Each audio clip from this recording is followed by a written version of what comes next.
रोहन एक साधारण सा लड़का था, लेकिन उसके दिल में भावनाएं बहुत गहरी थी। वह कम बोलता था, ज्यादा सुनता था और जिंदगी को चुपचाप जीने वालों में से था। कॉलेज के दूसरे साल में जब उसकी मुलाकात अनन्या से हुई, तब उसे खुद भी अंदाजा नहीं था कि यह मुलाकात उसकी जिंदगी की दिशा बदल देगी। अनन्या कॉलेज की सबसे अलग लड़की थी, न ज्यादा शोर, न ज्यादा दिखावा।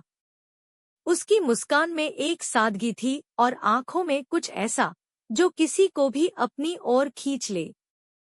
रोहन पहली बार उसे लाइब्रेरी में देख बैठा, किताबों में डूबी हुई, बाल कान के पीछे टिकाए और चेहरे पर एक अजीब सी शांति। उस दिन के बाद रोहन ने उसे हर जगह देखना शुरू कर दिया, कभी कैंटीन में, कभी क्लास के बाहर, कभी बस स्टॉप पर। वह उससे बात करने की हिम्मत नहीं जुटा पाता था, लेकिन उसे दूर से देखना ही उसके लिए काफी था। धीरे धीरे यह देखने की आदत प्यार में बदल गई। रोहन का प्यार शांत था। न उसने कभी अनन्या को छेड़ा, न जबरदस्ती की। वह बस उसके आसपास रहना चाहता था, उसकी हंसी सुनना, उसकी परेशानी महसूस करना और जरूरत पड़ने पर बिना बताए उसकी मदद करना। एक दिन हिम्मत करके उसने अनन्या से बात शुरू की। छोटी छोटी बातचीत, असाइनमेंट्स, नोट्स और फिर दोस्ती। रोहन को लगा शायद यही शुरुआत है, शायद वक्त के साथ अनन्या भी उसे समझेगी। लेकिन सच्चाई कुछ और थी। अनन्या किसी और को चाहती थी। उसका नाम था आर्यन, कॉलेज का लोकप्रिय लड़का, आत्मविश्वास से भरा हुआ, हर किसी की नजरों में रहने वाला। अनन्या उसे पसंद करती थी, लेकिन यह प्यार भी एक तरफा था। आर्यन के लिए अनन्या बस एक अच्छी दोस्त थी। रोहन यह सब जानता था। उसने कई बार अनन्या को आर्यन की बातें करते सुना, उसकी तारीफ, उसकी छोटी छोटी बातों पर मुस्कुराना, उसका इंतजार करना। हर बार रोहन के दिल में कुछ टूट जाता था, लेकिन वह कुछ कह नहीं पाता था। एक शाम कैंटीन में बैठे हुए अनन्या ने अचानक कहा, रोहन, क्या तुम्हें कभी किसी से एक तरफा प्यार हुआ है? रोहन ने मुस्कुराने की कोशिश की। हाँ, हुआ है। बहुत दर्द होता है ना? अनन्या ने कहा, आंखें नीचे झुकाए।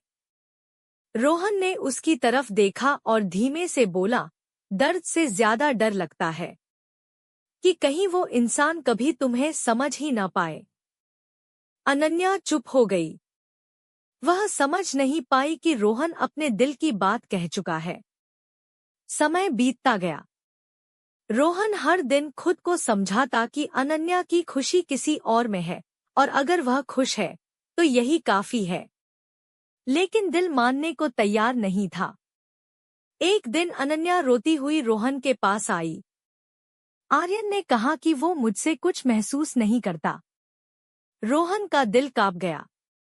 वह उसे दिलासा देना चाहता था, लेकिन खुद अंदर से टूट रहा था। उसने सिर्फ इतना कहा, तुम बहुत खास हो, अनन्या। कोई ना कोई होगा जो तुम्हारी कद्र करेगा। काश वो तुम होते, अनन्या ने बिना सोचे कह दिया।